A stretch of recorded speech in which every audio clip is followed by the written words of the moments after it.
السلام عليكم، أنا محمد رجب وده الفيديو الخامس من سلسلة شرح كتاب جيت أوبس أند كوبرنيتس. في الفيديو ده هنكمل شرح الفصل الثالث اللي بيتكلم عن الانفايرمنت مانجمنت. وفي الفيديو اللي فات وضحنا بشكل نظري ايه هي الانفايرمنتس وانواعها في السوفت وير ديفلوبمنت. في الفيديو ده هنكمل كلامنا ونوضح بشكل عملي الانفايرمنتس باستخدام الكوبرنيتس نيم سبيسز، وازاي هنعزل بين الانفايرمنتس دي باستخدام النتورك بوليسي. لكن قبل ما نتكلم عن النتورك بوليسي خلينا نتكلم بريفلي عن النتوركينج في كوبرنيتس. هو مش موضوع الكتاب لكن خلينا نوضح سريعا الجزء ده. اول حاجه محتاجين نتكلم عن ايه هي الكوبرنيتس نتورك موديل اللي موجوده. اول حاجه عندنا الكونتينر تو كونتينر كوميونيكيشن، ودي بتبقى جوه البود، وده بتحصل عن طريق لوكال هوست، لان احنا قلنا قبل كده ان الكونتينرز جوه البود بتشير كل حاجه زي النتورك والفوليوم. تاني حاجه او تاني موديل عندنا هو البود تو بود، ان تو بودز جوه الكوبرنيتس كلاستر بيكلموا بعض، وده بيبقى عن طريق الاي بي ادرس واللي هنشوفه بعد كده. تالت حاجه البوت تو سيرفيس، والعكس بوت تو سيرفيس او سيرفيس تو بوت، السيرفيس ديسكفري جوه الكلاستر. واخيرا الاكسترنال كومبوننتس، انها تكلم السيرفيسز بتاعتنا الانترنال جوه الكلاستر، وده بيتم عن طريق اللود بالانسر او النود بورد، وهو انه بيتم حجز بورت للسيرفيس على كل الوركر نودز، ودي طبعا مش ريكومندد ان احنا نعملها في البرودكشن. طيب علشان نقدر نبني الكوبرنيتس نتورك موديل ده، كوبرنيتس بتستخدم السي ان اي اللي هو الكونتينر نتورك انترفيس. طيب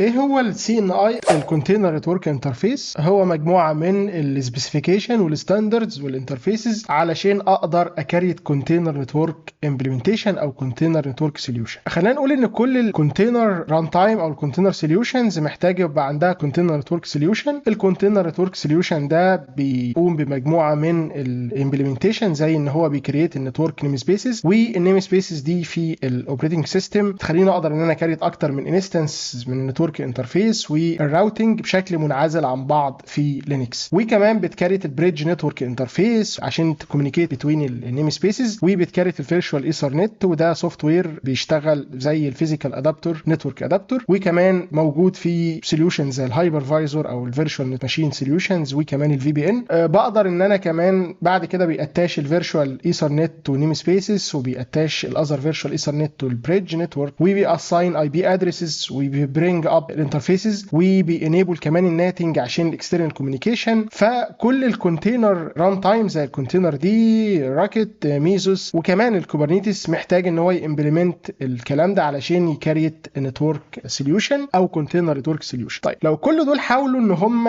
ينفذوا الكلام ده ووصلوا لنفس الابروتش مع اختلافات بسيطه، لان في كومن ريكويرمنتس، طبعا كل تكنولوجي هترجع تكود الكلام ده تاني. فليه ما يكونش في سنجل ستاندرد ابروتش؟ كل التكنولوجيز دي بتفولو الستاندردز دي، ومن هنا جت السي ان اي اللي هو الكونتينر نتورك انترفيس، وده عملته الكلاود نيتيف فاونديشن. وطبعا في نتورك بلجنز كتيره بتفولو الكلام ده مع اضافه فيتشرز زياده. طبعا كل الكونتينر ران تايم سوليوشن بتفولو السي ان اي ما عدا طبعا الدوكر. فالدوكر بيستخدم تقريبا نفس السبيسيفيكيشن مع اختلافات بسيطه، بس مسميها سي ان ام او كونتينر نتورك موديل. طبعا في نتورك بلجنز كتيره بتفولو السي ان اي زي الفلانل والكاليكو والرومانا. بعض البلجنز دي موجود عن طريق الكلاود نيتيف او عن طريق فيندورز تاني. طيب ازاي السي ان اي بيشتغل؟ في البدايه احنا عندنا هنا الكيوب اي بي اي سيرفر بيكلم الكيوبلت زي ما شفنا قبل كده في الاركتكتشر بتاع الكوبرنيتس في اول سيشنز.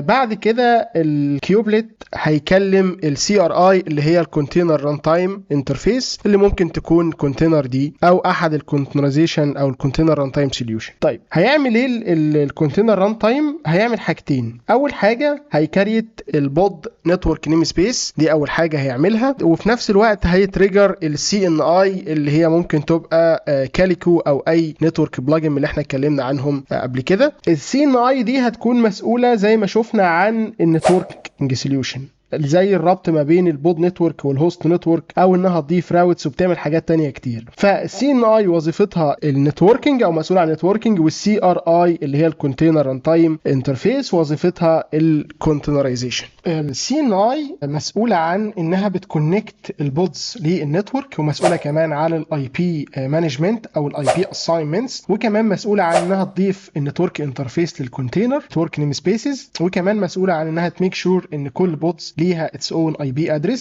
وكمان بعض الوظائف او الفيتشرز اللي هي بتكون موجوده في بعض النتورك بلجنز والبعض التاني لا، زي الايزوليشن اللي هو النتورك ايزوليشن عن طريق النتورك بوليسي. في بلجنز نتورك بلجنز بتسبورت النتورك ايزوليشن عن طريق النتورك بوليسي، والبعض التاني لا، زي الكاليكو ورومانا. طبعا لو انت سطبت نتورك بلجن مش بتسبورت النتورك بوليسي فهي هتجنور تماما النتورك بوليسي لو انت كريت نتورك بوليسي ريسورس على الكوبرنيتس.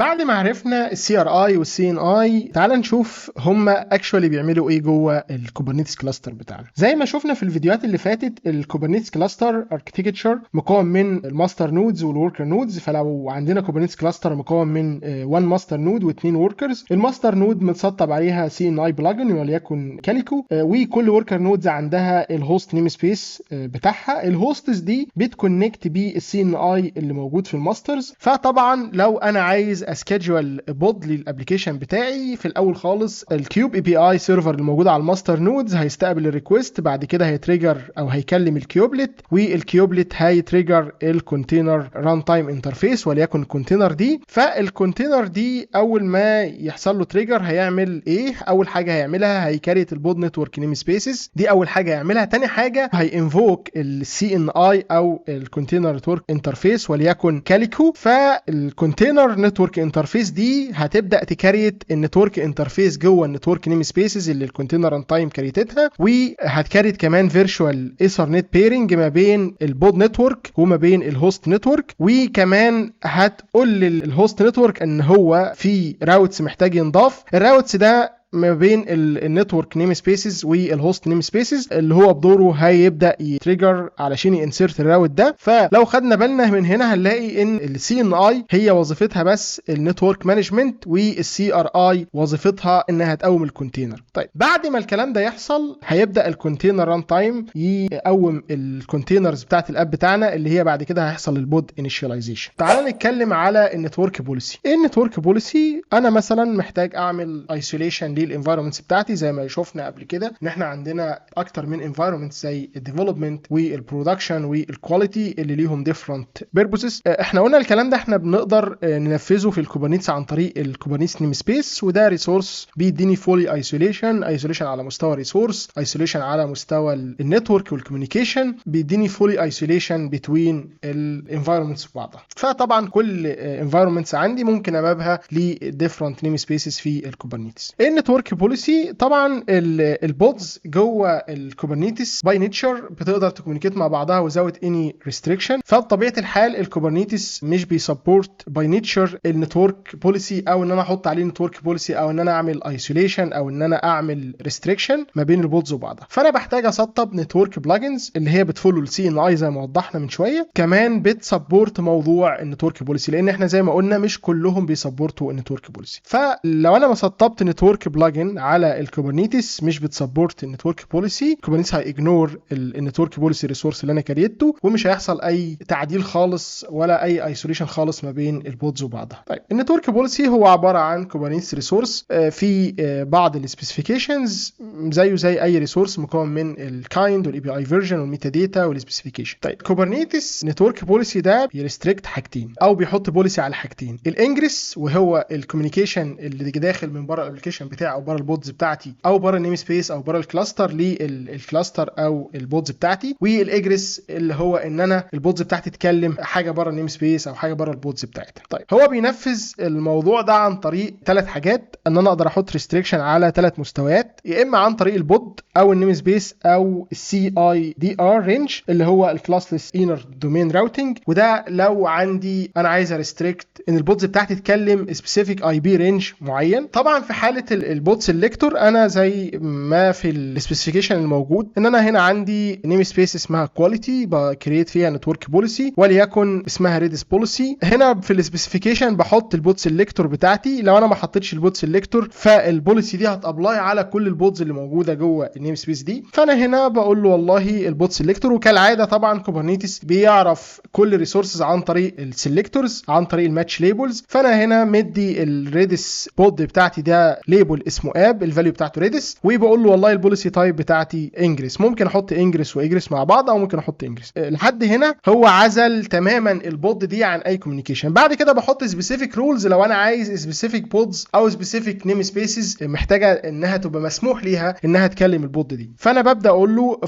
فروم دي ممكن بتاخد مني اكتر من شارت بيشتغلوا مع بعض عن طريق البود سيلكتور. بعد كده بستخدم الماتش ليبل، فبقول له والله ان الاب اللي اسمه سامبل اب او اللي واخد ليبل اب الفاليو بتاعته سامبل اب هو اللي يقدر يكلم الريدس دي. ومش بس كده، كمان لازم يكون جوه نيم سبيس الماتش ليبل بتاعها واخده ليبل اسمه نيم واسمها كواليتي. فاي بود واخده الاب سامبل اب وموجوده جوه الكواليتي نيم سبيس تقدر تكومينيكيت مع الريدس بوليسي دي. طبعا انا اقدر اضيف اكتر من بوليسيز وكلهم هيشتغلوا مع بعض. بعد ما شفنا الكوبرنيتس نتورك واتعرفنا على نتورك بوليسي، خلينا نشوف الكلام ده بشكل عملي. بس الاول خلينا نوضح الدياجرام بتاع الاكزامبلز اللي هنعمله. احنا عندنا تو انفايرمنتس بنعبر عنهم بتو نيم سبيسز جوه الكوبرنيتس، الديف نيم سبيس والكواليتي نيم سبيس. عندنا ويب ابلكيشن، ويب بي اي ابلكيشن عادي بيكلم ريدس، وهنحاول ان احنا نخلي الويب ابلكيشن ده يكلم ريدس بس مش بتاع الديف، بتاع الكواليتي. لكن لما نيجي نحط نتورك بوليسي هنمنع الكوميونيكيشن ده والويب بي اي ابلكيشن هي ريسبونس باك لينا تايم اوت. طيب تعالى الاول نشوف ازاي ممكن نعمل الكلام ده. احنا عندنا ويب ابلكيشن عادي جو ابلكيشن بيكلم ريدس. المفروض ان احنا عندنا environment variables ده في الريدس سيرفرز اللي بنبصيه من الديبلويمنت. طيب ده الديبلويمنت بتاعت الويب ابلكيشن بتاعنا، احنا شفناها في الفيديوهات اللي فاتت وشرحناها. المفروض ان انا بحط الهوست بتاع الريدس، انا عايز اخليه كوميونيكيت مع ريدس اللي موجود في الكواليتي مش الموجود في الديفلوبمنت. فبستخدم الانترنال دي ان اس اللي بيجنريتو الكوبرنيتس واللي بيكون عباره عن اسم السيرفيس بتاعتي اللي هي السيرفيس ديسكفري دوت اسم النيم سبيس دوت اس في سي دوت كلاستر دوت لوكال والبورت ديفولت بتاع ريدس. طيب بعد كده بيبقى عندنا طبعا السيرفيس اللي انا هاكسس منها الويب بي اي بتاعتي ودي شرحناها في الفيديوهات اللي فاتت. بعد كده في عندي الريدس ديبلويمنت، انا بستخدم هنا stateful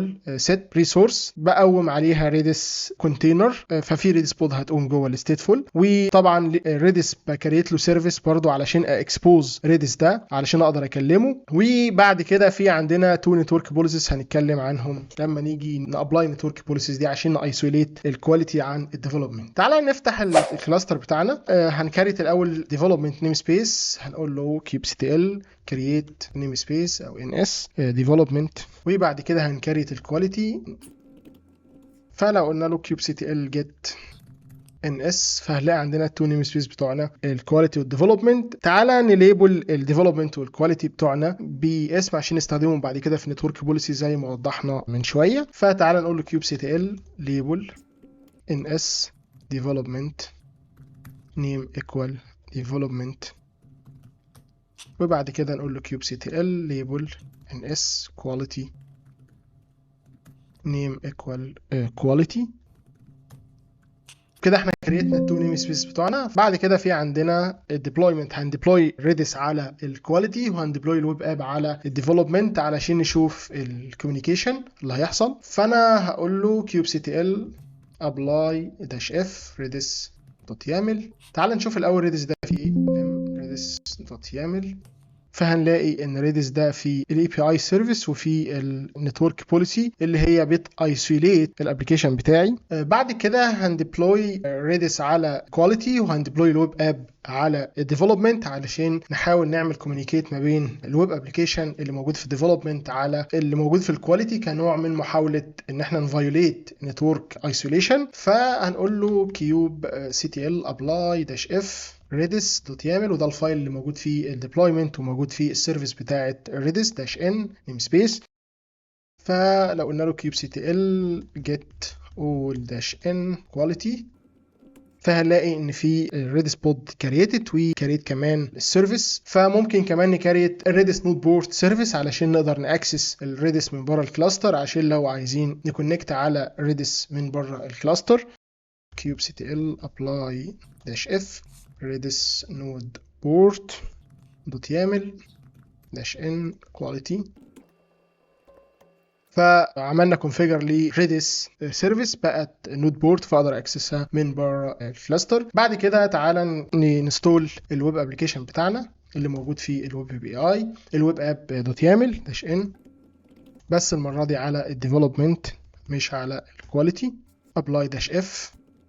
كده عندنا لو احنا قلنا له kubectl get all dash n development، فهنلاقي الويب ابلكيشن بتاعنا قايم، فنقدر ناكسسه عن طريق نود بورد من بره الكلاستر، عن طريق بوست مان او عن طريق اي فرونت اند ابلكيشن. فلو كلمنا الابلكيشن بتاعنا من بره الكلاستر عشان احنا ضفنا نود بورد سيرفيس، فنقدر ناكسسه من بره الكلاستر. فلو فتحنا بوست مان وكلمناه عن طريق الاي بي اي سلاش برودكتس، المفروض انها بتكلم ريدس اللي في الكواليتي علشان تريتيرن الداتا بتاعتنا، فهنلاقيها انها بتريتيرن داتا، وده طبعا مش ده اللي احنا عايزينه. احنا عايزين ايسوليت النتورك، مش عايزين نخلي الديفلوبمنت تكونكت او تقدر تاكسس انفايرمنت تانية زي الكواليتي، فده هيتم عن طريق النتورك بوليسي. فلو فتحنا الريدس نتورك بوليسي، فهنلاقي ان احنا عاملين نتورك بوليسي على النيم سبيس اللي اسمها كواليتي على الريدس بود. ده نوعه انجريس. الانجريس بس هيستقبل اي بود بتماتش ليبل اب الفاليو بتاعته سامبل اب من الكواليتي نيم سبيس بس. فلذلك المفروض لو احنا عملنا ابلاي للنتورك بوليسي دي، المفروض الابلكيشن بتاعي ما يقدرش يكلم الريدس اللي موجود في الكواليتي. فلو عملنا kubectl apply dash f redis netpool دوت يامل داش ان كواليتي، فلو جينا نحاول ان احنا نكلم تاني الاي بي اي بتاعتنا، هنبص لانها هتعمل تايم اوت لان احنا حطينا النتورك بوليسي اللي عملت ريستريكت. فكده احنا قدرنا ان احنا ايسوليت الانفايرمنتس عن بعضها. فلو جينا نجرب تاني، عايزين بقى نعمل الاو للديفلوبمنت انها تكلم الكواليتي زي في حاله الستيجنج، لما قلنا ان الستيجنج هو اصلا بيكونيكيت اكشولي على البرودكشن ريسورسز. فلو فتحنا الفايل allow.dev.pool.yaml، فهنلاقي ان احنا بنقول له اقبل الانجريس من البودز اللي هي فيها الماتش ليبل الاب والفاليو بتاعته سامبل اب، بس من برضو النيم سبيس اللي اسمها ديفلوبمنت عند البورت 6379. لو عملنا ابلاي للفايل ده داش ان كواليتي، فوجينا كمان مره نحاول نكلم الاي بي اي، فهنلاقيها انها اشتغلت. طبعا كده بنكون وضحنا النتورك بوليسي بشكل عملي، وبكده نكون خلصنا الجزء بتاع الايسوليشن على مستوى النتورك. وان شاء الله في الفيديو اللي جاي هنتكلم على الرول بيزد اكسس كنترول، ازاي بيتم العزل على مستوى اليوزرز او مستوى الادمنستريتورز، وكمان هنتكلم على الايسوليشن على مستوى الكونفيجريشنز فايل عن طريق حاجه زي الهيلم باكج مانجر، وكمان هنتكلم عن كاستمايز. سلام.